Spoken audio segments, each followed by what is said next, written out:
This happened approximately 10 years ago, around 2015 to 2016. I was living with someone at the time who worked on an opposite schedule as me. He worked graveyard and I worked during the day.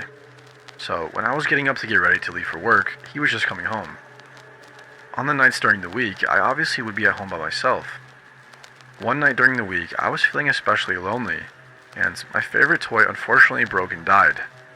So I decided to drive downtown to the 24-hour adult store to buy another one. The town I live in is a mid-sized suburban town filled with mostly residential areas. The main downtown area was essentially one small area on the way to the freeway. My apartment was 10 minutes away.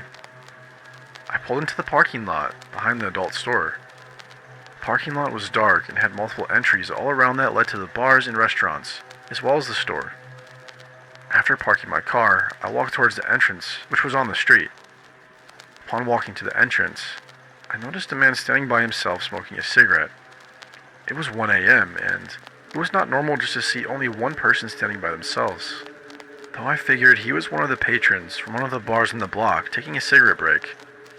As I walked past him, he said, "Hi," to which I responded with a quiet, "Hi," but didn't make eye contact with the man.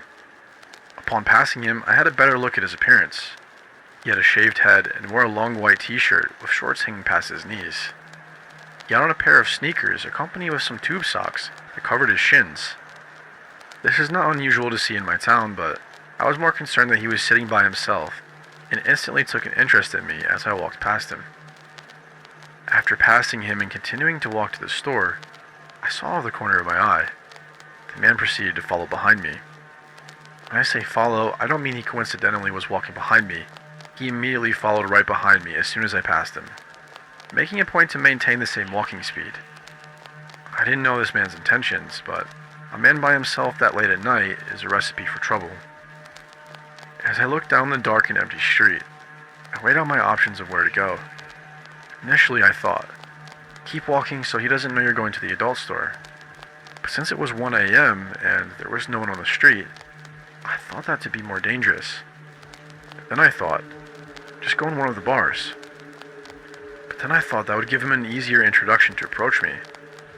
So then I realized my best bet was to continue into the store, where I knew was well lit and people who could see me. I proceeded to shop for what I came there for. The man entered the store behind me, but hung out at the front of the store, so as to not look like he was following me around. He wasn't even pretending to shop. He literally just sat at the front waiting. As I was shopping, I heard the man make a "st" sound, to which I ignored. I wasn't getting the message. He continued making that sound as I continued to shop without noticing. Eventually, I walked up to the cashier, who was completely oblivious to what was going on. I tried to whisper to the cashier, "Do you know that man? Or does he work here?" The cashier asked me to repeat what I was saying. I asked again, but still spoke in a quiet voice.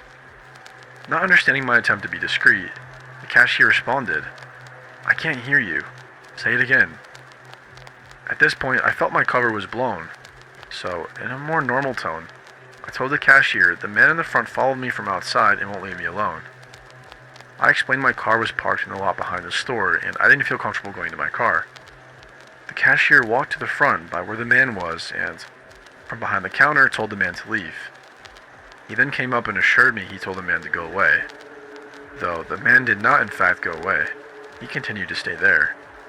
Given that I didn't want him to follow me to my car, I stayed in the store and pretended like I was still shopping, even though I already found what I came for.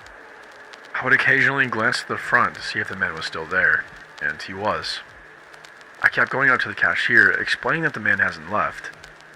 So he went back up to the front to talk to him. I heard the cashier say, "Enough already, just leave the store." While he was doing this, I went to the far back end of the store to remain out of sight. By the time I circled back to the cashier, I noticed the man was no longer in the store. The cashier said that he repeatedly, more assertively told the man to leave. He said the man claimed he didn't understand English. The cashier then said he pulled a baton he kept under the counter for protection, held it over his head, and asked the man, "Do you understand this?" To which the man finally left the store. I made my purchase, but was still worried about walking to my car, even though I was parked in one of the first spaces when you came through the driveway. The cashier pointed at a small TV behind him that had 4 angles of CCTV footage. He assured me the man was gone and if I saw him to come back in the store. He also said he will see me when I walk to the car. Even though I would have felt more comfortable with him walking me, I understood he was by himself and couldn't leave the store unattended with customers. After making my purchase, I speed walked to my car. I always had my keys at the ready when walking to my car, so I promptly pressed unlock on my car remote, got in the car, placed my bag of purchases on the passenger seat, and proceeded to start the car. Once my car turned on, I took off the e-brake, put the car in reverse, and while putting on my seatbelt, I looked in my side view mirror to back out. It was at this point that I saw that same man in the mirror, full on speed walking right to my driver's side door. I was driving an Accord at the time, and that model automatically locks all the doors when you take the car out of park. As soon as I saw him, I hit the gas and violently pulled out of my parking space. I pulled out so fast, it startled him and stopped him dead in his tracks. He was now standing right next to my driver's side door as I continued to pull out. I gave him the most serious dead stare I could, because I know most predators prey on the fear of their victims. The stare must have worked. As soon as he saw me pull out while staring at him, he turned his head back to the driveway entrance and proceeded to walk back to where he was standing. He had a look of defeat on his face. My face, however, was overcome with relief. I pulled out of the parking lot and took myself back home. I felt a bit of shame being by myself going out so late. I did tell my boyfriend about the incident when he came home at 6 a.m. He also concurred that me going out that late by myself wasn't the smartest thing. I'm no longer with that person, but still live in the same town. Though I never leave my home for anything past 9 o'clock anymore. While the town I live in isn't the most dangerous, there still are enough crimes that occur here. It's also not considered the safest.